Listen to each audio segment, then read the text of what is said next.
नमस्कार. मिती ग्रुप प्रस्तुत साहित्य रंग या कार्यक्रमात आपल्या सगळ्यांचं स्वागत आहे. साहित्य विविध अंगाने खरं तर बहरत असतं. मग कथा, कविता, ललित लेखन, वैचारिक लेखन अशा वेगवेगळ्या पद्धतीने आजच्या काळातही अतिशय उत्तम लेखन केलं जातंय आणि त्याच अनुषंगाने आजच्या काळातल्या लेखकांचं हक्काचं व्यासपीठ असं म्हणता येईल, ते म्हणजे साहित्य रंग.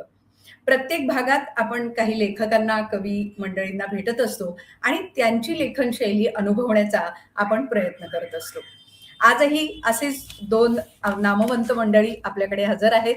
आपण निमंत्रित करूया लेखक श्रीमंत माने आणि कवी अपूर्व राजपूत यांचं. दोघांचंही अगदी मनापासून स्वागत आहे. नमस्कार. प्रत्येक भागात खरं तर लेखकांकडनं अतिशय उत्तम रीतीने साहित्य आपल्या पुढे येतंय आणि त्यामुळे साहित्याचे वेगवेगळे पैलू आजच्या काळातले हे अनुभवता येत आहेत. आजच्या आपल्या ह्या कार्यक्रमामध्ये आता मी निमंत्रित करते आपल्या निमंत्रक शिवसेना नेत्या आणि महाराष्ट्र विधान परिषदेच्या माननीय उपसभापती डॉक्टर नीलमताई गोरे. नीलमताई, स्वागत आहे आपलं. सगळ्यांना भेट झाली याचा मला आनंद वाटतोय आणि श्रीमंत माने यांचा आणि माझा परिचय मला तर जे काय आठवते त्याप्रमाणे कमीत कमी 2 ते 3 दशकांचा आहे आणि अत्यंत झुंजार पत्रकार आणि शेतकऱ्यांचा आवाज असं म्हणूनच त्यांना आम्ही ओळखायचो. म्हणजे खरं तर काही काळ ते स्वतः कार्यकर्तेच वाटायचे, अशा पद्धतीने लिहित होते आणि अनेक आंदोलनं, अनेक कार्यक्रम याच्यामध्ये आपला हक्काचा माणूस पत्रकारितेतला अशी श्रीमंत माने यांची भूमिका सातत्याने राहिलेली आहे. दैनिक लोकमतच्या नागपूर आवृत्तीचे संपादक म्हणून आता आपण काम करताय, परंतु याच्या पूर्वी आपण देशोन्नती, लोकसत्ता, सकाळ, लोकमत तसंच विशेषतः ज्या ठिकाणी तुम्ही बातमीदार आणि संपादक म्हणून काम केलंय ते एक विलक्षण आहे. म्हणजे महाराष्ट्राच्या भौगोलिक क्षेत्राचा काम करणाऱ्या लोकांना त्यातली शहरं माहिती असतील, पण हे शहर म्हणजे काय आहे याची ओळख किती लोकांची असेल याबद्दल थोडी मला काही शंका वाटते. चिखलदरा, अमरावती, अकोला, जळगाव, नाशिक, नागपूर आदी भागामध्ये त्यांनी 34 वर्ष बातमीदार आणि संपादक म्हणून काम केलेले आहे आणि शेतकऱ्यांच्या प्रश्नाबरोबरच कुपोषणाची समस्या, वनमव वन्यप्राणी संरक्षण, जलसंधारण, त्याचबरोबर अनुशेष. आता अलीकडे तर गेल्या 5-6 वर्षामध्ये मला असं वाटतं की अनुशेष हा शब्दच शेष उरला नाहीये, अशी परिस्थिती झाली आहे त्या अनुशेषाची. परंतु त्या अनुशेषामधून केवढा मोठा महाराष्ट्रामध्ये इतिहास घडला आणि अविकसित भागांनी स्वतःचा आर्थिक एक मोठा संघर्ष उभा केला. त्याच्यामधला हा अनुशेष अत्यंत महत्त्वाचा विषय आहे. खरं सांगायचं तर अनुशेषाच्या अभ्यासाशिवाय महाराष्ट्राचा राजकारणाचा अभ्यासच होऊ शकत नाही आणि त्याच्यावर तुमचा अभ्यास आहे. तसंच तुम्ही तुकडोजी महाराज विद्यापीठ जळगाव येथील कवयित्री बहिणाबाई चौधरी उत्तर महाराष्ट्र विद्यापीठ, अमरावतीची Vidarbha institute of science and humanity आदी संस्थेचं अभ्यास मंडळ आणि समित्यांवर काम केलेलं आहे. मध्यंतरीच्या नागपूर अधिवेशनाच्या वेळेला चंद्रपूरमध्ये झालेली एक भगिनी होत्या आणि त्यानंतर कस्टोडियल जस्टिस टू विमेन याला खूप चालना मिळाली होती.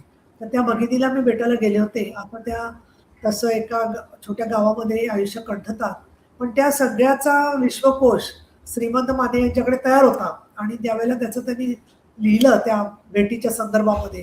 तर कितीतरी माहिती महाराष्ट्राच्या समोर परत एकदा उजेडात आली की ती विस्मृतीच्या पटलाच्या मध्ये गेलेली होती आणि म्हणून पत्रकार असून इतकं लिखाण करण्यासाठी म्हणून वेळ काढणं आणि तसा अभ्यास करणं हे एक आगळं वेगळं व्यक्तिमत्व त्यांचं आहे. भक्ती, भीती, भास, त्याच्यानंतर हा देश आमचा आहे, आणीबाणीचे नायक आणि खलनायक अशी पुस्तकं त्यांची प्रकाशित आहेत. आणि मला असं वाटतं की बऱ्याच वेळेला लोकमत उघडला की त्यातला अग्रलेख वाचला की लक्षामध्ये येतं की तो नागपूरहून आलेला असावा. त्यामुळे नागपूरहून काही आलं असेल म्हटलं तर लोकांची वेगवेगळी मतं असतात, पण लोकमतमध्ये नागपूरहून काही आलं म्हटलं तर ते नक्कीच लोकांच्या हक्काशी संबंधित असणार याच्याबद्दल खात्रीच असते. आणि त्यामुळे श्रीमंत माने यांची माझी पुनर्भेट होते, त्याबद्दल मला विशेष आनंद आहे. अपूर्व राजपूत हे सुप्रसिद्ध तरुण कवी, गझलकार आणि गीतकार आहेत. अलीकडे काय झाले, जेनझी पिढी आल्यामुळे जेनझींशी डायरेक्ट भेटणं जरा अवघड असतं. त्यामुळे अशाला त्यांच्याशी बोलून त्याच्या पुढे नेणारे जे लेखक असतात ते आम्हाला फार मौल्यवान आणि महत्त्वाचे वाटतात आणि तुम्ही त्याच्यामध्ये तरुणांमध्ये लोकप्रिय आहात, हे फार विशेष आहे. कारण असं आहे की पाडगावकर म्हणतात तसं प्रेम म्हणजे प्रेम असतं, अशा पद्धतीची ती भावना असेल किंवा वेगवेगळ्या प्रकारचे मानवी आयुष्याचे बदलाचे कंगोरे असतील, या संदर्भामध्ये सुद्धा तुम्ही म्हणून तेवढेच प्रसिद्ध आहात. सखा पांडुरंग आणि एक चांदण्याची रात ही गाणी तुमची प्रसिद्ध आहेत. तसंच OTT प्लॅनेट वरती सुद्धा तुमचा OTT शो सुद्धा प्लॅनेट मराठीवर प्रदर्शित झालाय. हा OTT जो प्लॅटफॉर्म आहे त्याच्याबद्दल मी बरेच वर्ष ऑब्झर्व्ह करते. मी स्वतः फार पाहत नाही, पण त्याचे काही कार्यक्रम बघितले जातात मोठ्या प्रमाणामध्ये आणि त्याच्यात असं वाटतं की जगामध्ये थांबायचं कुठे हा प्रश्न पडतो माणसाला आणि म्हणून काही वेळेला डिस्कनेक्टच होऊन जातो माणूस. तर अशा डिस्कनेक्ट लोकांशी संवाद साधत राहणं हे अतिशय अवघड काम असतं. ते पण तुम्ही करताय. तसंच प्रेम कविता संग्रह प्रकाशित झालेला आहे आपण. पण सोशल मीडियावरती तुमच्या भूमिकांवरती चर्चा खूप होते आणि ते एका अर्थाने तुम्ही इन्फ्लुएन्सर पण असावात असं तुमच्या सगळ्या याच्यावरून मला वाटतंय, माहितीवरून. तुम्ही चित्रकार पण आहात आणि मल्टीमीडियाचा उपयोग करणारे जे लोक आहेत त्यांचं एक जे लोक असं लोकांची एक तक्रार असते ना की लोक वाचत नाहीत, पण जे लोक पाहतात आणि जे वाचतात त्याचे तुम्ही प्रतिनिधी सुद्धा आहात आणि वाचणाऱ्यांचे पण प्रतिनिधी आहात. त्या दृष्टीने अपूर्व राजपूत या दोघांचे आणि श्रीमंत यांच्या 2 पिढ्यांचं मला असं वाटतं आगळीवेगळी व्यक्तिमत्व आपल्यासमोर भेटीला आहेत. हा साहित्य रंग कार्यक्रम जो आहे तो आम्ही या प्लॅटफॉर्मवरती 1 वर्षापूर्वी सुरू केला आणि विशेषतः मोठ्या साहित्य संमेलनांमध्ये लेखकांचे बरेचसे पैलू हे तेवढे सगळ्या प्रेक्षकांपर्यंत, वाचकांपर्यंत पोहोचत नाहीत. संवाद साधायला वेळ मिळत नाही किंवा मुलाखत आली तरी मग ती एकट्याची मुलाखत असते किंवा एखादं पुस्तक प्रकाशनाच्या निमित्ताने मनोगत असतं. खरं तर लेखकाचं ओळख ही त्याच्या साहित्यातून होते. पण लेखक माणूस कसा आहे हे सुद्धा समजून घेताना तुमची आवड काय आहे, तुम्हाला काय वाचावं असं वाटतं वाचकांसाठी, हे समजून घेणं हा आमचा हेतू आहे. आणि म्हणून साहित्य रंगाच्या या कार्यक्रमात आपण दोघांनी आपापलं जे मनोगत आहेत, साहित्य आहे ते सादर करावं आणि तुमचं मी मनापासून अभिनंदन करते. आणि श्रीमंत आम्हाला प्रत्यक्ष कधी ना कधी भेटत असतात, पण अपूर्व तुम्ही पुण्यातच असतात. एकदा आपण भेटूया आणि आपण कार्यक्रमाला सुरुवात करूया. उत्तरा. वा. खरंच आहे, आज 2 पिढ्या एका दृष्टीने आपल्या एका स्क्रीनवर आपण आणू शकलोय आणि तेच आहे की प्रत्येक पिढीकडनं काय वेगळं मिळतंय, हा खरं तर विचार या साहित्य रंगाच्या माध्यमातून पुढे येतोय. श्रीमंत आपलं नावच असं आहे की साहित्याला श्रीमंत करण्याचा एक वसा आणि वारसा सुद्धा तुम्ही घेतलेला आहे. त्यामुळे मला असं वाटतं की तो काळ जो तुम्ही बघितला आणि तो पत्रकारितेच्या माध्यमातून जो तुम्ही पुढे आणलात, तर मला असं वाटतं सगळ्यात महत्वाचे दिवस होते ते आणीबाणीचे दिवस आणि त्या आणीबाणीच्या दिवसांचा लेखाजोखा एक प्रकारे तुम्ही तुमच्या लेखनातनं मांडलेला आहे. त्यामुळे आणीबाणीचे नायक आणि खलनायक या तुमच्या पुस्तकातला जो एखाद परिच्छेद आहे तो आज तुम्ही सुरुवातीला आमच्यासाठी वाचावा अशी मी विनंती करते तुम्हाला. धन्यवाद नीलमताई. तुम्ही अगदी थोड्या शब्दामध्ये म्हणजे एकदम 3-3.5 दशकाचा बिलकुल लेखाजोखाच मांडला. त्या चांगल्या सगळ्या शब्दांसाठी मनापासून धन्यवाद. हे आणि विशेष म्हणजे पुणे बुक फेअर मध्ये या पुस्तकाचं प्रकाशन मी मुद्दाम नीलमताईंच्या हस्तेच करून घेतलं होतं. तोही एक योगायोग आहे त्या पुस्तकाचा. आणि अरविंद पाटकरांच्या आग्रहाखातर आम्ही नीलमताईंच्या हस्ते ते प्रकाशन केलं. दुर्दैवाने अरविंद पाटकरांचं त्यानंतर निधन झालं. पण या पुस्तकाच्या निमित्तानं नेमका कुठला परिच्छेद वाचायचा असा मी ज्यावेळेला विचार करत होतो त्यावेळेला प्रामुख्यानं इंदिरा गांधीच्या व्यक्तिमत्वाबद्दल तेव्हाही संपूर्ण देशाला, जगाला भुरळ होती. आजही तितकंच आकर्षण आणि एक उत्सुकता इंदिरा गांधीच्या व्यक्तिमत्वाबद्दल आहे. मी म्हणजे या पुस्तकाचं लिखाण करताना माझ्या असं लक्षात आलं खूप साधारणपणे 20-22 पुस्तकं अभ्यासल्यानंतर की त्याच्यातला राजकीय संघर्ष कमी होता. उलट इंदिरा गांधी आणि जयप्रकाश नारायण यांच्यातला वैयक्तिक संघर्ष खूप होता. आणि तो नेहरू आणि जेपींचं घराणे या घराण्याची एक साधारणपणे 50 वर्षाच्या ऋणानुबंध असताना सुद्धा तो संघर्ष उभा राहिला होता. या अनुषंगाने विचार करताना मी अशी एक कल्पना केली आणि मला वाटत नाही की ती कल्पना अशी कुणी याच्या अगोदर केली असेल. अलाहाबाद हे ठिकाण आहे आणि अलाहाबाद हे आपल्याला सगळ्यांना माहित आहे आत्ताचं प्रयागराज की ज्या ठिकाणी गंगा, यमुना आणि सरस्वती या 3 नद्यांचा संगम होता आणि त्यामुळे त्याला पावित्र्य आलंय. मी असा विचार केला की या नद्यांना जर स्वभाव असते, या नद्यांच्या प्रकृतीचं, त्यांची गती, त्यांचे भौगोलिक परिसर जो आहे तो आणि त्या एकूण नद्यांची प्रकृती विचारात घेता जर या नद्यांना स्वभाव असते तर त्या नद्या कशा असत्या आणि मग त्या नद्यांचे ते स्वभाव इंदिरा गांधीच्या व्यक्तिमत्वात प्रतिबिंबित झालेत का किंवा झाले असावेत का. या अनुषंगाने जो परिच्छेद आहे तो मी वाचतो. गंगा काय, यमुना काय किंवा अदृश्य सरस्वती काय, या नद्यांचे स्वरूप आणि प्रवाह यांचे मानवी स्वभावाशी तुलनात्मक आणि खूपच रंजक विश्लेषण करता येईल. नद्यांचा खळखळाट, अवखळपणा आणि शांत विस्तीर्ण प्रवाह ते मानवी व्यक्तिमत्वाच्या विविध पैलूंशी जोडले जाऊ शकते. गंगा ही भारतीय संस्कृतीत मातेसारखी मानली जाते. ती सर्वांना आश्रय आणि पोषण देते. हे मातृत्व, ही उदारता आणि सर्वसमावेशकतेचे प्रतीक आहे. यमुनेचा संबंध व संदर्भ श्रीकृष्णाशी जोडला गेला आहे. ती प्रेम, सौंदर्य आणि भक्तीचे प्रतीक आहे. तिचा स्वभाव अधिक रोमॅन्टिक आणि भावनिक आहे. गंगेच्या हिमालयातील वेगवान खळखळणाऱ्या अवखळ प्रवाहाची तुलना एखाद्या उत्साही, साहसी आणि मुक्त मनाच्या चिरतरुण व्यक्तिमत्वाशी करता येईल. असे व्यक्तिमत्व ऊर्जेने भारलेले, आवेगपूर्ण आणि स्वतंत्र असते. गंगा जशी खडकाळ मार्गातून बेफामपणे वाहते तसेच हे व्यक्तिमत्व नियमांना आव्हान देणारे, जोखीम घेणारे आणि नव्या अनुभवासाठी उत्सुक असते. मैदानी भागातील गंगेच्या शांत, रुंद आणि धीरगंभीर प्रवाहाची प्रौढ, संयमी आणि समंजस व्यक्तिमत्वाशी तुलना करता येईल. हे व्यक्तिमत्व स्थिर, सर्वसमावेशक आणि शांत असते. ते इतरांना आधार देते, त्यांच्या आयुष्यात संतुलन आणते. गंगेची विस्तीर्णता आणि शांतता जशी अनेक उपनद्यांना आपल्यात सामावून घेते तसेच हे व्यक्तिमत्व इतरांना स्वीकारणारे, सहनशील आणि उदार असते.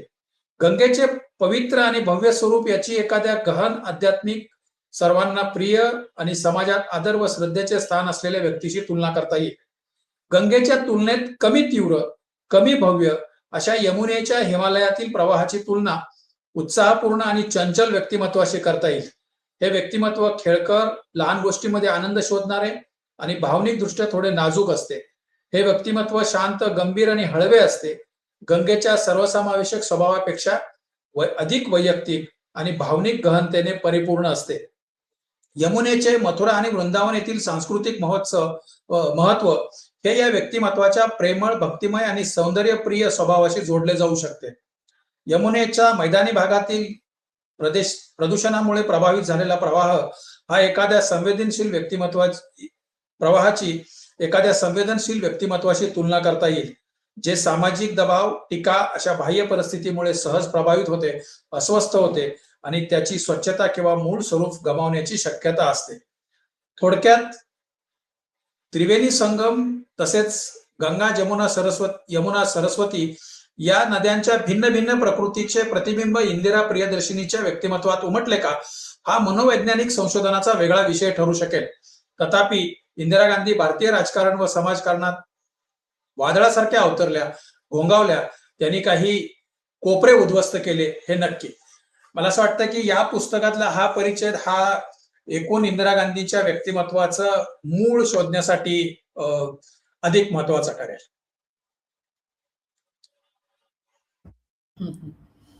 खरंच म्हणजे एखाद्या व्यक्तिमत्वाला जोडण्याचं काम म्हणजे तुम्ही गंगा, यमुना, सरस्वती याचं जे काही वर्णन केलं आणि त्यातनं व्यक्तिमत्व शोधायचा जो काही प्रयत्न केलात तो खरंच अल्टिमेट होता असं म्हणायला हरकत नाही. ज्यांनी इंदिरा गांधींना नाही पाहिलं त्यांच्यासाठी मला असं वाटतं की तुमचा हा जो लेखनातला प्रयत्न आहे किंवा लेखनातनं व्यक्तिमत्व उभं करणं आहे ते कुठेतरी आम्हाला त्यांच्याशी जोडून गेलं असं निश्चित वाटतंय. अपूर्व, तुझ्याही कवितांमधनं अशाच रीतीने मानवी भावभावनांचं जोडणं ज्याला म्हणतात ते खूप प्रामुख्याने दिसतं. तर तुझ्या काही प्रातिनिधिक कविता आम्हाला ऐकायला आवडतील यानंतर. खरं तर याच मागच्याच वर्षी विश्व मराठी साहित्य संमेलन जे झालं त्यात मी सर्वात तरुण कवी म्हणून आजपर्यंतचा होतो. खरं तर फारशी संधी तरुणांना मिळत नाही या साहित्य संमेलनांमध्ये वगैरे, पण ही खूप प्रातिनिधिक आमच्या जे ते म्हटले आमची पिढी मिलेनियम आणि जेनझी याच्यासाठी खूप महत्वाची ही गोष्ट आहे. कारण बऱ्याच कवींना ज्याला आपण म्हणतो की ॲस्पिरेशन त्या माध्यमातून मिळत असतं की आपण पण अशा व्यासपीठांवर जाऊ शकतो. दुसरी एक गोष्ट आहे की माझा जो कविता संग्रह आहे तो खरं तर प्रेम कविता संग्रह मुद्दाम केलेला आहे आत्ताच्या पिढीला आकर्षित करण्यासाठी. पण गीत लिहित असताना किंवा एकंदरीत कवी म्हणून वावरत असताना बऱ्याच भावभावना येतात. तशी संत साहित्याची प्रचंड परंपरा आहे, वक्तृत्व स्पर्धांमधून वगैरे वाचनाची परंपरा आहे. त्यामुळे आज मी माझ्या काही 4-5 ज्या कविता सादर करणार आहे त्या भक्ती आणि प्रेम रसात, त्या दोन्ही रसांमध्ये आहेत. कारण मानवी जीवनात या दोन्ही रसांचा खूप महत्वाचा संबंध आहे एक माणूस म्हणून घडवण्यासाठी. माझी आई जी आहे ती सरकारी अधिकारीच आहे आणि मी बघितलंय की ती सगळं स्वयंपाक करून जाणं वगैरे. तर सगळ्या महिलांना धरून मी एक कविता लिहिली आहे. डोलारा ग त्या कवितेचं नाव आहे. किती किती तू घेऊन फिरते अंगामध्ये वारा ग, किती किती तू घेऊन फिरते अंगामध्ये वारा ग, डोक्यावरती तोलून धरते सगळा हा डोलारा ग. किती किती तू घेऊन फिरते अंगामध्ये वारा ग, डोक्यावरती तोलून धरते सगळा हा डोलारा ग. मूल बाळन नवऱ्याच्याही मागे भिरभिर फिरताना, मूल बाळन नवऱ्याच्याही मागे भिरभिर फिरताना, किती किती तू मागे राहतेस मागे मागे करताना. मूल बाळन नवऱ्याच्याही मागे भिरभिर फिरताना, किती किती तू मागे राहतेस मागे मागे करताना. पुरवत असते इच्छा सगळ्या, पुरवत असते इच्छा सगळ्या, बनून तुटता तारा ग. किती किती तू घेऊन फिरते अंगामध्ये वारा ग, डोक्यावरती तोलून धरते सगळा हा डोलारा ग. तुझे खेळणे करून नेहमी सुरूच असतो खेळ तुझा, तुझे खेळणे करून नेहमी सुरूच असतो खेळ तुझा. स्वतःसाठी कधीच नसतो दिवसामधला वेळ तुझा. तुझे खेळणे करून नेहमी सुरूच असतो खेळ तुझा, स्वतःसाठी कधीच नसतो दिवसामधला वेळ तुझा. निघून जातो दिवस रोजचा जसा निसटतो पारा ग, किती किती तू घेऊन फिरते अंगामध्ये वारा ग. नदी होऊनी वाहत होतीस सुकून गेले काठ तुझे, नदी होऊनी वाहत होतीस सुकून गेले काठ तुझे. आवडलेले एकही गाणे आता नाही पाठ तुझे, नदी होऊनी वाहत होती सुकून गेले काठ तुझे. आवडलेले एकही गाणे आता नाही पाठ तुझे. डोळ्यांच्या आभाळामधल्या सुकून गेल्या धारा ग, किती किती तू घेऊन फिरते अंगामध्ये वारा ग, डोक्यावरती तोलून धरते सगळा हा डोलारा ग. एक विठ्ठलावरती मी कविता केली ती पण सादर करतो की आलो तुझ्या पायरीशी सोडून या घरदार, आलो तुझ्या पायरीशी सोडून या घरदार. रीता होतो पंढरीत माझ्या संचिताचा भार, आलो तुझ्या पायरीशी सोडून या घरदार. रीता होतो पंढरीत माझ्या संचिताचा भार. फाळ सोडला शेतात आलं हातामध्ये टाळ, फाळ सोडला शेतात आलं हातामध्ये टाळ. पिढ्या पिढ्यांनी जोडली तुझ्या पंढरीशी नाळ, पिढ्या पिढ्यांनी जोडली तुझ्या पंढरीशी नाळ. वाट चालता चालता दिशा झाल्यात धुसर, तरी पडू दिला नाही विठू नामाचा विसर. वाट चालता चालता दिशा झाल्यात धुसर, तरी पडू दिला नाही विठू नामाचा विसर. नाही सुटू दिली वारी, नाही पडू दिला खंड, नाही सुटू दिली वारी, नाही पडू दिला खंड. विठू नामात मिळाली खरी जीवाला उसंत, जिथं सुटला आधार नाही कुणाचाच संग, जिथं सुटला आधार नाही कुणाचाच संग. तिथं ठाई ठाई होता उभा सखा पांडुरंग, तिथं ठाई ठाई होता उभा सखा पांडुरंग. आणि माझी गझलकार म्हणून ओळख आपण सांगितली तर काही प्रातिनिधिक शेर, मतले शेर आणि एक गझल मी सादर करू इच्छितो. काही शेर सादर करतो की उत्तरे होती तरीही प्रश्न साधा राहिला, उत्तरे होती तरीही प्रश्न साधा राहिला. सावली होती तरी सोबत उन्हाळा राहिला, उत्तरे होती तरीही प्रश्न साधा राहिला. सावली होती तरी सोबत उन्हाळा राहिला. फार वर्षांनी सरळ आलो तुझ्या दाराजवळ, फार वर्षांनी सरळ आलो तुझ्या दाराजवळ. एवढ्या वर्षातही लक्षात रस्ता राहिला. सावली केली तुझ्यावर पण उन्हाने पोळलो, सावली केली तुझ्यावर पण उन्हाने पोळलो, सावली केली तुझ्यावर पण उन्हाने पोळलो. यामुळे राधे तुझा हा कृष्ण काळा राहिला. अजून काही शेर आहेत की याचे त्याचे प्रत्येकाचे खोटे वाटत गेले, याचे त्याचे प्रत्येकाचे खोटे वाटत गेले. दुःख आपले प्रत्येकाला मोठे वाटत गेले. हौसेने काही नात्यांचा भार घेतला होता, हौसेने काही नात्यांचा भार घेतला होता. नंतर नंतर त्या नात्यांचे ओझे वाटत गेले.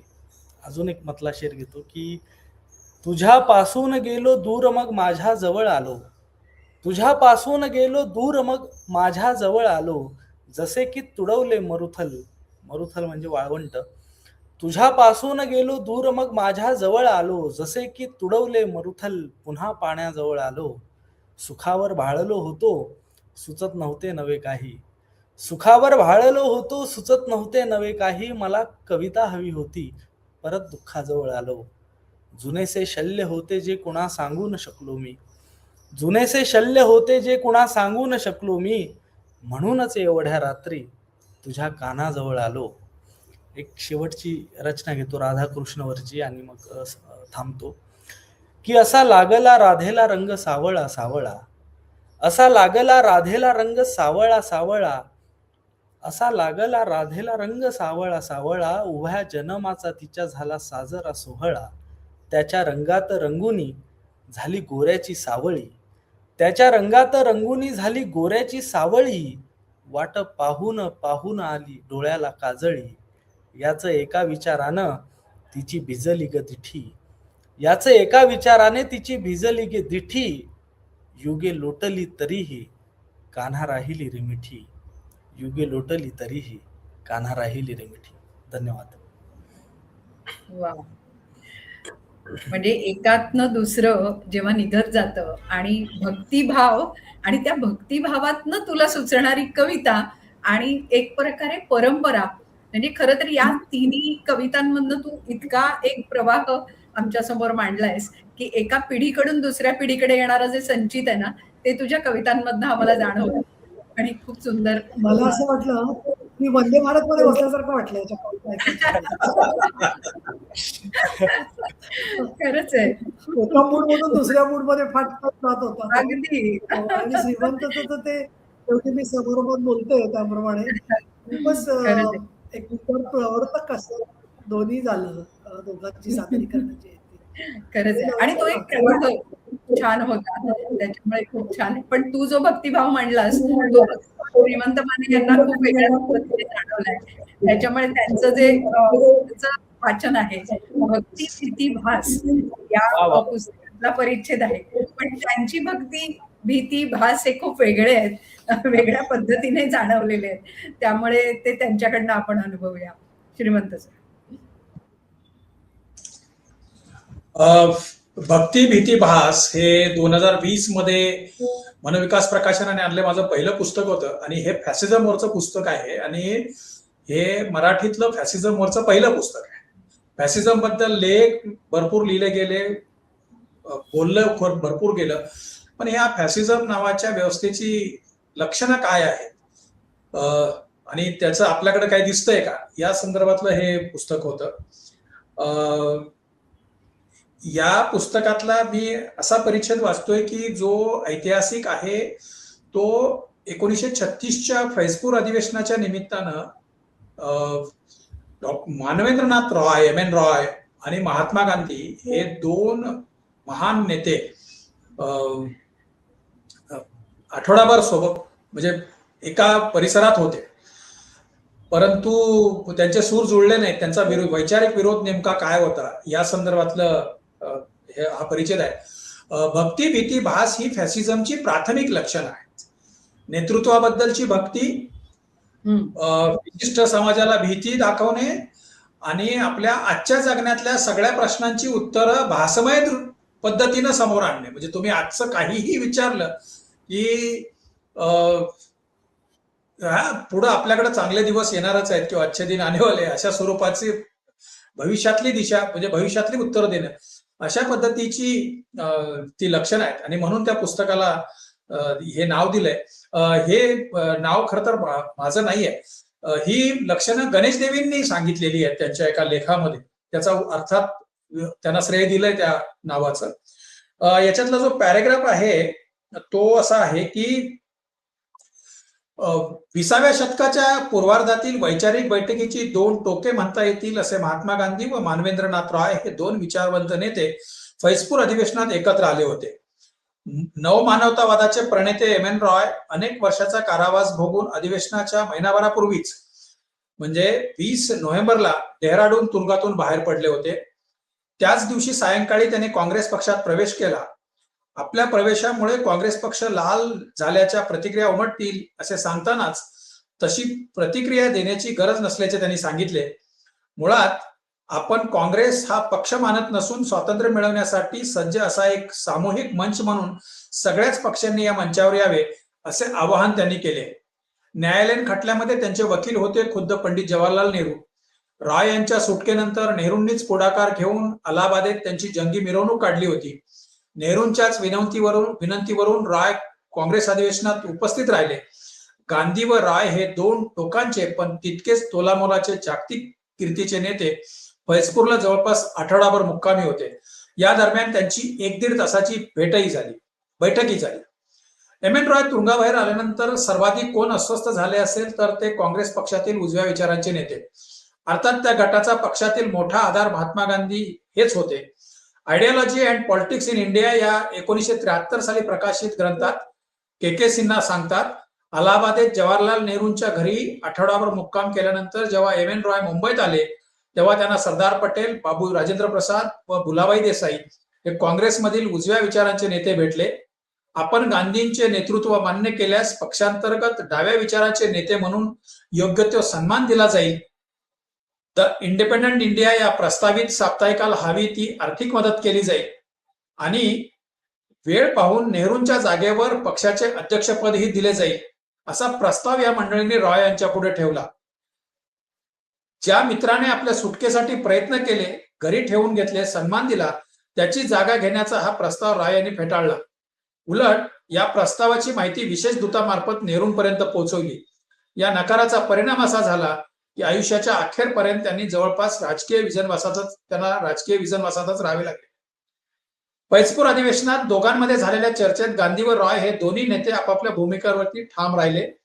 भांडवलदारांनी समाजाचे विश्वस्त म्हणून काम करावे जे असे करणार नाही त्यांच्या विरुद्ध आपली लढाई असल्याचे गांधींचे म्हणणे होते. तर भांडवलशाहीपेक्षा धर्मांधता, जातीयवाद, फॅसिझम हे मानवतेचे मोठे शत्रू असल्याचे रॉय यांचे म्हणणे होते. अर्थातच एकमेकांच्या मुद्द्यावरील विसंवादाचीच ती बैठक ठरली. महात्मा गांधींनी रॉय यांना केलेल्या सायंकाळच्या प्रार्थनेच्या विनंतीने ती बैठक संपली. रॉय यांनी तितक्याच विनम्रतेने असल्या भावड्या गोष्टीवर आपला विश्वास नसल्याचे सांगितले. गांधींनी प्रार्थना व तिच्यातून मिळणाऱ्या ऊर्जेचे महत्व विशद केले. तथापि आयुष्यभर ईश्वर, पूजा, प्रार्थना वगैरे पासून पूर्णपणे दूर असलेले कट्टर कॉम्रेड एम एन रॉय यांनी ते निमंत्रण विनम्रपणे नाकारले. गांधीजी दुखावले गेले हे वेगळे सांगण्याची आवश्यकता नाही. फैजपूर अधिवेशनानंतर गांधींच्या अनुयायांनी साबरमती आश्रमात त्यांना रॉय यांच्याशी झालेल्या चर्चेबद्दल विचारले. तेव्हा गांधींनी रॉय यांच्याकडे पूर्णपणे दुर्लक्ष करण्याचा सल्ला दिला. रॉय यांनी आपल्या वैचारिक बैठकीवर आघात केला असल्याचे महात्मा गांधींचे म्हणणे होते. हा परिच्छेद मी याच्यासाठी वाचला की ही माणसं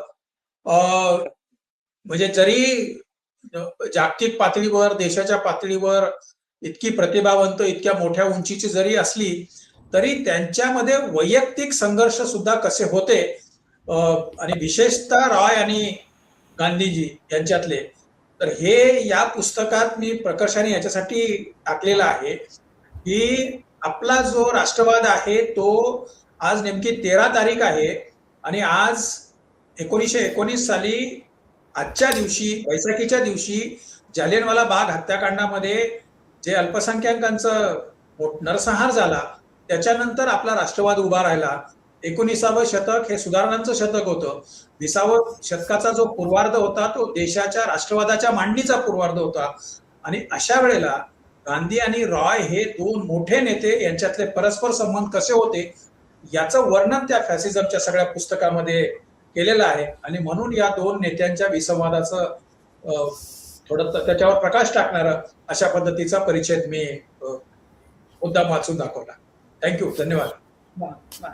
खरंच आहे, म्हणजे त्या काळाचा चालता बोलता इतिहास खऱ्या अर्थाने तुम्ही मांडलेला आहे आणि तो इतिहास आजच्या पिढीला समजावून सांगण्याचं काम खरं तर तुम्ही करताय. तुमच्यासारखे दुवे जेव्हा असतील तेव्हा पुढच्या पिढीला हे सगळं समाजकारण जे आहे ते वेगळ्या पद्धतीने तुमच्यापासून मिळत राहणार आहे अशी नक्की खात्री वाटते. अपूर्व, आजच्या पिढीचा तू आहेस त्यामुळे असं काही जुन्या पिढीतनं जेव्हा येतंय तेव्हा ते नव्या पिढीपर्यंत पोहोचत असताना त्याचे सुद्धा पडसाद तुमच्यासारख्या संवेदनशील कवींच्या कवितांमधनं जाणवत राहतं. तर तुझ्या पुढच्या कविता आम्हाला अशाच ऐकायला आवडतील, सादर करतील.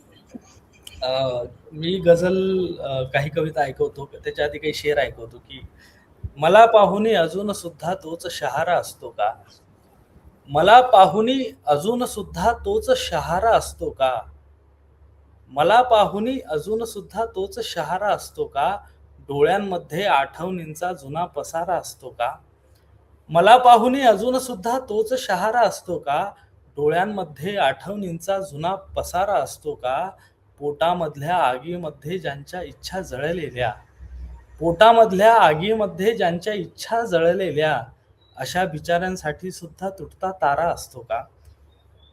एक कविता ऐकवतो की विस्तीर्ण नभाच्या खाली त्या कातर कातर वेळी, विस्तीर्ण नभाच्या खाली त्या कातर कातर वेळी ओठांवर अंथरते ती माझ्या कवितेच्या ओळी, विस्तीर्ण नभाच्या खाली त्या कातर कातर वेळी ओठांवर अंथरते ती माझ्या कवितेच्या ओळी, ती वाचत असते कविता की मलाच चाळत बसते, ती वाचत असते कविता की मलाच चाळत बसते, हा प्रश्न तिलाही छळतो ही कविता कुठून सुचते, बेधुंद रात्र होते अन ती थंडीने थरथरते, बेधुंद रात्र होते अन ती थंडीने थरथरते, निजताना अंगावरती कविता माझी पांघरते, निजताना अंगावरती कविता माझी पांघरते.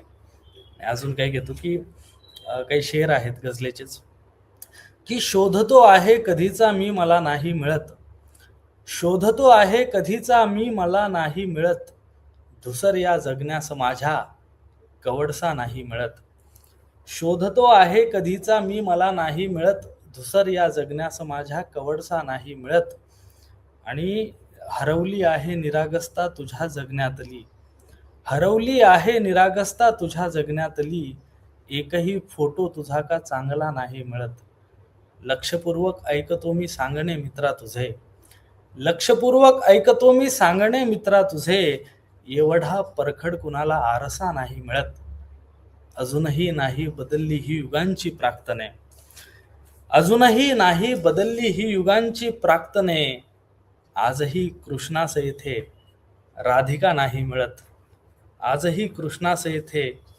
राधिका नाही मिळत. आणि एक शेवटची गझल घेतो की अश्रूंना लपवत जगण्याची सवय लागली, अश्रूंना लपवत जगण्याची सवय लागली, खोट्या खोट्या या नाट्याची सवय लागली, अश्रूंना लपवत जगण्याची सवय लागली, खोट्या खोट्या या नाट्याची सवय लागली, जेव्हा माझा प्रगल्भतेचा चंद्र हरवला, जेव्हा माझा प्रगल्भतेचा चंद्र हरवला, जेव्हा माझा प्रगल्भतेचा चंद्र हरवला, तेव्हा चमचमत्या ताऱ्याची सवय लागली, ठिकाण भगवंताचे होते मनात आपुल्या, ठिकाण भगवंताचे होते मनात आपुल्या, पण आपुल्याला भरकटण्याची सवय लागली, ज्या रस्त्यावर फक्त हरवणे लिहिले होते, ज्या रस्त्यावर फक्त हरवणे लिहिले होते, का पायांना त्या रस्त्याची सवय लागली, काळजासया फार गुलाबी जखमा झाल्या, काळजासया फार गुलाबी जखमा झाल्या, नंतर मग कविता लिहिण्याची सवय लागली. शेवटचा एक शेर घेतो की फक्त एवढा हक्क असावा अंतावरती, फक्त एवढा हक्क असावा अंतावरती, या श्वासांची माळ तुटावी मंचावरती. धन्यवाद. वा. गझल हा एक वेगळाच फॉर्म आहे आणि त्या वेगळ्या फॉर्मची एक वेगळी मजा आहे, तो एक लहेजा आहे आणि त्या प्रत्येक लहेजातनं प्रत्येक शेर एक वेगळी कविता असते आणि ती कविता खरं तर तुझ्या त्या सादरीकरणातनं आमच्या समोर आली. मला वाटतं नीलमताई आज दोन ध्रुव आपल्याला सापडलेले आहेत आणि त्यातून आपल्याला एक वेगळं रसायन मिळालेलं आहे. काय सांगाल?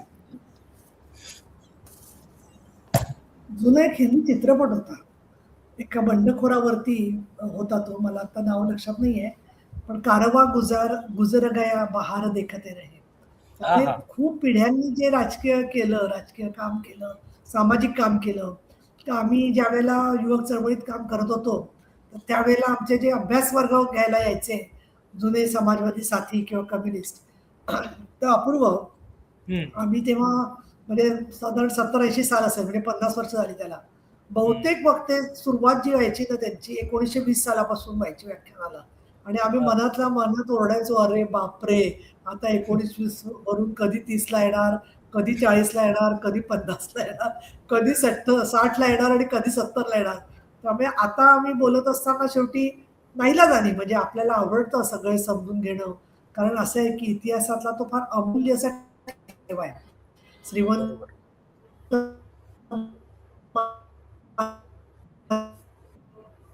यांनी आज जे दोन्ही वाचले सगळं त्यांचे लेखन, वर्षानुवर्ष युगानुयुग मी म्हणेन किंवा शतकानुशतक नद्यांच्या प्रेमामध्ये भारतच नव्हे तर जगातली सगळी अनेक माणसं आणि पिढ्या या स्वतः वाहत आलेल्या आहेत, बोलत आलेल्या आहेत.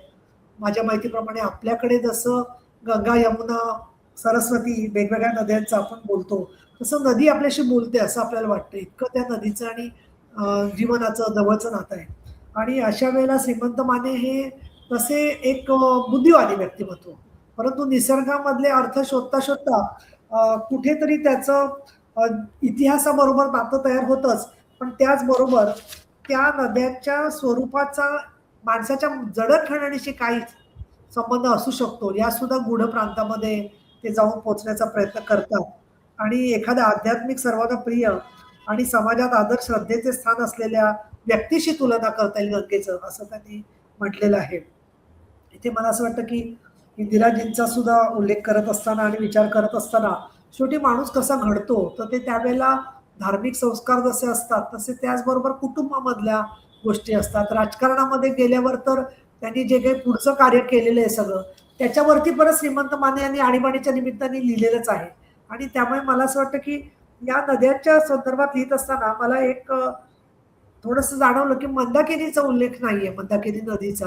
आणि मला इतक्या नद्या आता आपण पाहतो, ऐकतो, बघतो, वाईट वाटतं काही बघून, किंवा नर्मदेसारखी नदी पाहिली की त्याला नद म्हणत असतील की इतकं त्याचं विस्तीर्ण पात्र समुद्रासारखं आपल्याला दिसतं. पण मंदाकिनीचा जो पाण्याचा आवाज येतो ना, खळ खळ खळ खळ, ते जे संगीत आहे ना, ते खूप संगीत वेगळं आहे नदीचं असं मला वाटलं. आणि त्यामुळे गंगा, यमुना यांची संपूर्ण इतिहास आणि त्याच्या भोवती विणलेलं सगळं गारुड, हे सगळं श्रीमंत यांनी, मला तर असं वाटतं अजून त्यांनी याच्यावरती लिहायला पाहिजे असं मला वाटतं या विषयामध्ये. आणि हेच त्यांच्या लेखणीचं यश आहे की त्यामध्ये राजकारणाच्या बरोबर त्याचा सगळं गुंतागुंत जी आहे ती त्यांनी मांडलेली आहे. दुसरं जे त्यांनी लेख वाचला त्याच्यामध्ये अर्थातच एम एन रॉय यांचे महाराष्ट्रामधले थोर भाष्यकार म्हणजे गोविंद तळवलकर यांची आठवण अर्थातच आली तिथे, कारण कुठल्याही लेखावर, अग्रलेखावर त्यांचा पगडा असायचा रॉयवादी विचारसरणीचा. आणि रॉयवादी विचारसरणी काय आहे हे माहिती नसेल तर महाराष्ट्रात काही खैर नव्हती त्या काळामध्ये लोकांची. त्याच्यामुळे अशा वेळेला रॉय आणि गांधी यांचे वाद, आणखीन यांचं म्हणणं. आणि एक असं आहे की शेवटी आजच्या काळामध्ये आपण बघतोय की सर्व वाद, एंड ऑफ द आयडिओलॉजीज झालेली आहे गेल्या 30 वर्षामध्ये. आणि अशा वेळेला जेव्हा आपण परत भांडवलशाही कशी वागेल, आता या सगळ्यामध्ये एक मध्यम वर्ग तयार होईल की जो भांडवलशाही आणखीन सर्व हारा वर्ग याच्यामध्ये बेमालूम मिसळून गेलेला आहे, तो नक्की कुठे काहीच कळत नाहीये. ही देणगी सगळी जागतिकीकरणाची आहे. आणि आपलं साहित्य रंगामधला हेतूच आहे जागतिकीकरण, आर्थिक उदारीकरण, याच्यानंतर जे बदललं वातावरण त्या सगळ्याचा अभ्यास करणं.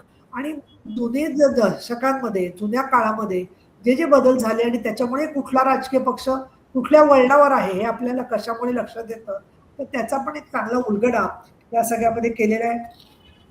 आता शेवटचं जे वाक्य आहे श्रीमंत मानेचं बोलतानाचं, आणि त्याच्यात त्यांनी जो उल्लेख केलेला आहे की इतिहास आणि भास त्याच्यामध्ये आणि भासामध्ये आपण हे करत असतो, तर मला असं वाटतं की राजकीय विचारसरणीचं एक वैशिष्ट्य आहे की त्यामध्ये बरेचसे भास आपोआप होत असतात माणसाला त्या राजकीय विचाराचा चष्मा लावला की. आणि म्हणून तो दुसऱ्यांना जो भास वाटतो तो मर्ढेकरांच्या भाषेमध्ये त्यांचा बदललेला चष्मा असतो नंबर, आणि त्यानुसार ते वेगवेगळ्या पद्धतीने बघत असतात. आणि काही वेळेला असंच आहे ना की पेला म्हणजे पाण्याचा म्हणते, अर्थात मी तो अर्धा भरलेला आहे का अर्धा पूर्ण आहे या दृष्टिकोनातून मतमतांतर सत्ताधारी आणि विरोधी पक्षांची होत असतात. पण आजकालच्या काळामध्ये प्रवक्त्यांनी एकमेकावरती कुरघोडी करून काहीतरी ग्राम्य शब्दामध्ये एकमेकाला सुनावणं, हे जे झालेलं आहे ते म्हणजे त्याच्या तुलनेमध्ये श्रीमंत मानेने सगळं लिहिलेलं म्हणजे एक काळाशार डोहाच्या मध्ये जाऊन अगदी वैचारिक डुंबण्यासारखं सगळं त्यांचं लिखाण आहे आणि ते फार आवश्यक आहे. कारण गंगेला गटारगंगा म्हणणं योग्य नाही. पण आज जे सगळीकडे नदीचे नाले होऊन ओढे आणि त्याच्या पलीकडे जाऊन जे काही वातावरण सगळं गढूळ झालेलं आहे, संभ्रमित झालेलं आहे, त्या पार्श्वभूमीवरती इतिहासातली पाळंमुळं आणि विचार आपण शोधले. तर मग आत्ता समाज माध्यमांमध्ये जी काही गढूळता आलेली दिसते, ती सुद्धा समाजातल्याच गोष्टींचं प्रतिबिंब हे देखील आपल्याला परत जाणवतं. त्या दृष्टिकोनातून अजून खूप हे वाचलं पाहिजे, लिहिलं पाहिजे. हे श्रीमंत मानेंचं त्यांच्या साहित्य वाचल्यावरती वाटतंय हे खूप मोठं त्यांचं यश आहे. दुसरं मी असं म्हणेन, की खरंच आता अलीकडे अभ्यास वर्ग वगैरे फारसे होत नाहीत. पण खरं तर या पुस्तकांवरती ऑनलाईन सुद्धा काही भाष्य केली गेली तर ती राजकीय कार्यकर्त्यांना, सामाजिक कार्यकर्त्यांना काही ज्यांना समजून घ्यायचं आहे, महाराष्ट्र काय आहे, भारत काय आहे, राजकारण म्हणजे काय? तर राजकारण म्हणजे ब्रेकिंग न्यूज. याच्या पलीकडे काही राजकारणाचं व्याख्या शिल्लक राहील काही वर्षांनी असं मला शंका वाटायला लागली. पण अशा वेळेला श्रीमंत मानेंसारखं जे लिखाण करतायत आजही लेखक किंवा तुम्ही ज्या प्रकाराने खोलवर जाऊन सगळं विश्लेषण करताय, हे खरोखर प्रत्येक नवीन पिढीसाठी सुद्धा डोळ्यात अंजन घालणारं लिखाण आहे असं मला वाटतं. आणि या दृष्टीने प्रत्येकाची दृष्टी साफ करून घेण्यासाठी की आपला चष्मा काय आणि प्रत्यक्षात वस्तुस्थिती काय या दोन्ही गोष्टींची समज वाढवण्यासाठी अतिशय सुंदर लिखाण केलेलं आहे. पत्रकारिता सगळी सांभाळून तुम्ही कसं हे लिहिता हा एक रहस्य आहे. पण ते रहस्य मला असं वाटतं की ते तुमच्या सर्जनशीलता आणि प्रचंड मनामध्ये जी ऊर्जा आहे त्याच्यामधून ते घडतं आहे. आणि अजूनच अशी नवीन नवीन पुस्तकं आपल्या हातून लिहिली जातील अशी मी तुम्हाला शुभेच्छा देते. आणि त्याचबरोबर तुमचं नाम जे आहे श्रीमंत, तर ते श्रीमंत असलं तरी तुम्ही गरिबांचाही भरपूर विचार करताय आणि त्याच्यावर वैचारिक श्रीमंती जी आहे तुमच्या लिखाणामध्ये कौतुक करावं तेवढी थोडी आहे. अपूर्व तुझं कडे येते मी. अतिशय कविता आणखी शेर आणि शायरी याच्यातलं व्हेरिएशन इतकं फास्ट आहे की तुझं मन वायुवेगाने किती दौडत असेल आणि किती रंग आकाशासारखे बदलत असतील त्याची जाणीव त्याच्यामध्ये होते. आणि त्यामध्ये तुम्ही हे पण आहात, सश्रद्ध पण आहात आणि तिथे सुटला आधार नव्हता कोणाचाच संग, तिथे ठाई ठाई होता उभा सखा पांडुरंग. ही वारकऱ्याची जशी भूमिका असते तशी तुमची भूमिका सुद्धा तुम्ही व्यक्त केलेली आहे. दुसरं स्त्री पुरुष मैत्री, व्यक्तीची नातं या सगळ्यामध्ये शेवटी ज्या तुम्ही 2-3 कविता वाचल्या त्याच्या प्रती काही कारणामुळे माझ्या आकडे आल्या नव्हत्या. परंतु एक मला असं दिसते की स्त्रीचं मन पण तुम्ही खूप सुंदर समजून घेताय. अर्थात हे ज्यावेळेला म्हणजे विजया राजाध्यक्षांच्या मोठा क्लासिकल डिबेट आहे, की स्त्रीवादी वाङ्मय फक्त स्त्रियाच लिहू शकतात का नाही? आणि त्याच्यामध्ये त्यांनी त्याला साहित्य संमेलनात म्हटलं होतं, की असं नाहीये. स्त्रीवादी जाणीव जी आहे ती स्त्रिया वेगळ्या प्रकारे मांडतात. पण त्यातल्या गुंतागुंतीच्या पलीकडची सुद्धा अजून काही गुंतागुंत असेल, तर ते एक माणूस म्हणून त्या दृष्टिकोनातून आपली मांडली जाते. डोलारा ग या सगळ्या कवितेमध्ये तुम्ही स्त्रीचं असणं आणि त्याच्या मागे अनेक तिचे असणारे पाश बांधलेले असणं आणि त्या पाशांमधून तिचं मन बदलत जाणं याचा तुम्ही खूप सुंदर असा आविष्कार केलेला आहे. त्याचबरोबर राधा आणि कृष्ण यांचा सुद्धा एक वर्षानुवर्षाचं जे वातावरण आहे सगळं एक आहे लोकांना रहस्यमय वाटावं आणि आकर्षण वाटावं अशा प्रकारचं त्याबद्दलचंही तुमच्याकडून व्यक्त झालेलं आहे. त्याखेरीज विठ्ठलाच्या संदर्भातलं जे सगळं म्हणणं आहे की त्यामध्ये एक उत्तरे होती तरी प्रश्न साधा राहिला, आता दोघाचा आता फक्त काटा राहिला. मला वाटतं ती तुम्ही वाचली नाही, दुसऱ्या 2 कविता वाचलेल्या आहेत. प्रश्न साधा राहिला पण काय हरकत नाही, ती सुद्धा सुंदर कविता आहे. आणि जवळ आलो शेवट त्याचा जो केलेला आहे की जुनेसे शल्य होते जे कुणानं सांगू शकलो मी, म्हणूनच एवढ्या रात्री तुझ्या कानाजवळ आलो. एक तरुणाई मधल्या वेगवेगळ्या ज्या भावना असतात त्या तुम्ही चांगल्या पद्धतीने व्यक्त केलेल्या आहेत. आणि दुसरं मला असं वाटतं की ह्या सगळ्या होऊन सुद्धा तुमच्या लिखाणामध्ये कडवटपणा किंवा राग किंवा कुठेतरी माणसाचा आलेला तिटकारा असा अजून तरी दिसत नाही. ही खूप चांगली गोष्ट आहे. तर तुम्ही टिकवून ठेवा असं मला वाटतं. कारण काही वेळेला काय होतं अनेक कशा कविता लिहिता त्याच्यामधलं म्हणजे असं काय माणूस राहत नाही, बदलत असतो हे मला मान्य आहे.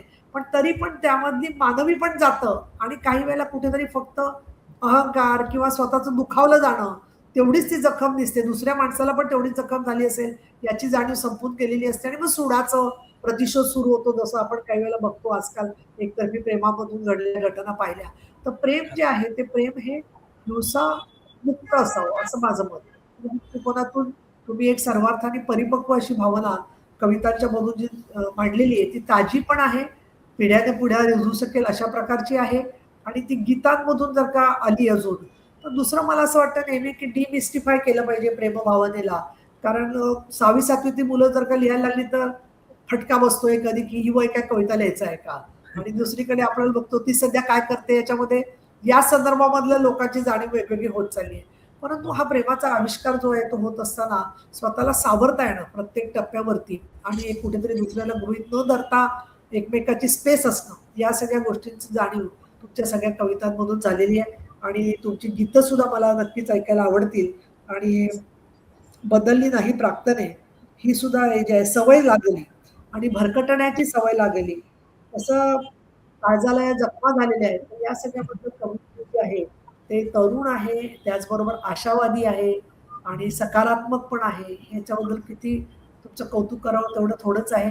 आणि तुम्ही साहित्य रंगाला आलात आणि यामध्ये दोघंही अगदी 2 वेगवेगळ्या फ्रिक्वेन्सीचे लेखक आहेत आज. म्हणजे श्रीमंत माने 1920 पासून ते नद्यांपासून ते काँग्रेसचा आणखीन बाकीचा सगळा बदलता इतिहास स्वातंत्र्य चळवळीचा लिहिणारे आणि आजच्या काळामध्ये. आणि हाच आपला हेतू होता की भूतकाळ, वर्तमान आणि भविष्य हे जोडलं जावं. या दृष्टिकोनातून उत्तम सादरीकरण झालं दोघांचं. वा, खरंच आहे. आज 2 दुवे जोडले गेले असं म्हणायला हरकत नाही. आणि काळाच्या 2 पडद्यावर आपल्याला काय काय दिसलं तेही आपल्या एका भागामध्ये आपल्याला जाणवून घेता आलं. तुमची पुस्तकं कुठे मिळतील या संदर्भात आम्हाला सांगा. श्रीमंत माने, आपली पुस्तकं जर कोणाला मुळातून, म्हणजे या कार्यक्रमाचा उद्देशच हा आहे की तुम्ही परिच्छेद वाचता, पण मुळापासून जाऊन काय बाबा आहे पुस्तकात, जसं नीलमताई म्हणाल्या की आणखीन वाचलं पाहिजे, आणखीन वाचलं पाहिजे. तर त्यासाठी आपल्या वाचकांना तुमची पुस्तकं कुठे मिळतील याविषयी सांगा. श्रीमंत माने, आपण सांगा. माझी तिन्ही पुस्तकं मनोविकास प्रकाशननी प्रकाशित केलेली असल्यामुळं, आणि मनोविकास हे महाराष्ट्रातलं वैचारिक पुस्तकं प्रकाशित करणारी खूप मोठी आणि महत्वाची संस्था आहे आणि त्यांची वितरण व्यवस्था अत्यंत चांगली आहे. त्यामुळं अगदी मुंबईतल्या मनोविकासच्या बुक स्टॉल पासून तर मनोविकास पुण्यातलं, त्याचबरोबर मनोविकासची वेबसाईट, अमेझॉन वगैरे बाकी सगळ्या बुक गंगांपासून सगळ्या ऑनलाईन याच्यावरती सगळ्या ठिकाणी ती पुस्तकं ऑनलाईन उपलब्ध आहेत. आणि बहुतेक सगळ्या मोठ्या शहरांमध्ये तिथल्या तिथल्या महत्वाच्या बुक स्टॉल्स वरती मनोविकासच्या वितरण व्यवस्थेच्या अनुषंगाने सगळीकडे ती पुस्तकं उपलब्ध आहेत. वा, अपूर्व, तुझ्या पुस्तकांविषयी. माझं पुस्तक न्यू इरा पब्लिकेशननी पब्लिश केलेलं आहे, जे की आता जे तरुण कवी लेखक आहेत त्यांच्या मागे खंबीरपणे उभे राहतात शरद तांदळे दादाच. तर सगळीकडे सगळ्या प्लॅटफॉर्म्सवर अवेलेबल आहे पुस्तक. फ्लिपकार्ट, अमेझॉन सगळ्या बुक स्टॉलला पण अवेलेबल आहे. आणि मला सांगायला आनंद होतो की 7 महिन्याच्या कालावधीत जेव्हा आपण म्हणतो की मराठी कविता संग्रह किंवा कविता तरुण मुलं वाचत नाही, पण 7 महिन्याच्या कालावधीत 8,000 प्रतींची विक्रमी विक्री या कविता संग्रहाने केलेली आहे. आणि दुसरं म्हणजे फक्त कविता वाचायच्याच नाही, तर आमचा अक्षर अक्षर तुझेच आहे हा कवितांचा प्रयोग सध्या महाराष्ट्रभर खूप गाजतोय. हजार हजार तरुण आत्ताच्या पिढीतले लोक तिकीट काढून मराठी कविता ऐकायला येत आहेत. एवढंच नाही तर आम्ही पुण्यामध्ये 3,000 सीटरचं जे आपलं गणेश कला क्रीडा जे आहे ते पण हाऊसफुल केलेलं आहे. आणि याचे प्रयोग सगळीकडे सुरू आहेत. तर फक्त वाचायलाच नाही, तर आमच्या पिढीने असेल किंवा तुमची जी आमची मोठी पिढी ती पण आम्ही काय करतोय आज, आत्ताचे तरुण काय ऐकतात, हे कुठे एकत्र जमतात नेमके हे बघण्यासाठी त्यांना जर कुतूहल असेल याच्या संदर्भात, नीलमताईंना पण मी आग्रहाची विनंती करू इच्छितो की त्यांनी नक्की या प्रयोगांना जेव्हा केव्हा त्यांना वेळ असेल तेव्हा यावं, बघावं की आत्ताची त्यांची जी पुढची पिढी आहे, साहित्यातली असेल, कलेच्या विषयी त्यांना आवड आहे, ती काय करते हे बघायची असेल तर नक्की या. वा, खरंच खूप छान वाटलं. आणि आजच्या कार्यक्रमात तुमच्या दोघांकडनंही 2 वेगळी सूत्र आजच्या काळापर्यंत आपल्याला पोहोचवता आली. त्यामुळे साहित्य रंगाचा आजचा भाग जो आहे तोही इतका अतिशय उत्तम झाला. श्रीमंत माने, आपल्याला साहित्य रंगाच्या या कार्यक्रमात येऊन कसं वाटलं हेही आम्हाला ऐकायला आवडेल, जसं अपूर्वने आता सांगितलं. हा, नाही, मला अत्यंत आनंद झाला. एकतर नीलमताईंनी त्या संदर्भात कल्पना दिली होती आणि अशा मंचावरती बोलणं, विशेषतः भाषणं भरपूर होतात, परंतु आपल्याच पुस्तकांबद्दल बोलायला या पद्धतीने निमंत्रित केलं जाणं, त्याच्यावर बोलणं, आणि खरं तर त्याच्यातली कसरत अशी होती की कोणते 2 परिच्छेद तुम्हाला निवडून द्यावेत हा थोडा कसरतीचा भाग होता. आणि बरोबर. मुद्दाम मी आपल्या राष्ट्रवादाशी संबंधित आणि आपल्या एकूण राष्ट्रीय वाटचालीशी संबंधित आधीच्या पुस्तकातला परिच्छेद मी यासाठी निवडला की आज 13 एप्रिल आहे. 13 एप्रिल 1919ला जालियनवाला बाग हत्याकांड नरसंहार झाला होता आणि नीलमताई आणि तुम्ही असं सगळा महिला केंद्रित महिलांनी चालवलेला प्लॅटफॉर्म असल्यामुळं इंदिरा गांधींच्या व्यक्तिमत्वामधलं नद्यांचं प्रतिबिंब हे परिच्छेद मी त्याच्यासाठी निवडलं. बरोबर. तर मला अत्यंत आनंद झाला की या निमित्तानं पुन्हा एकदा म्हणजे नीलमताईशी बोलणं रेग्युलर होत आहे, पण आमच्या भेटी ज्या होतात त्यातली एक व्हर्च्युअल भेट या निमित्तानं होते. आपल्याशी संवाद साधता येतोय आणि आपले सगळे जे रसिक आहेत त्यांच्याशी पण या निमित्तानं संवाद साधता येतोय, याचा अधिक आनंद आहे. आणि 13 तारीख म्हणालात तर आज आपण याचं रेकॉर्डिंग करतोय. आपल्या प्रेक्षकांपर्यंत हा 17 तारखेला पोहोचणार आहे. पण अर्थात आज हा बघताना आम्ही हा 13 तारखेला रेकॉर्ड केलाय आणि त्या रेकॉर्डिंगच्या वेळचं जो संदर्भ आहे जो श्रीमंत माने यांनी सांगितला तो संदर्भ खूप महत्वाचा आहे. त्यामुळे खूप धन्यवाद अपूर्व, तुझेही अगदी मनापासून आभार आणि श्रीमंत माने आपलेही मनापासून आभार. परत भेटूया पुढच्या शुक्रवारी अशाच 2 लेखक कवी मंडळींसह. धन्यवाद. खूप खूप धन्यवाद. खूप थँक्यू. धन्यवाद.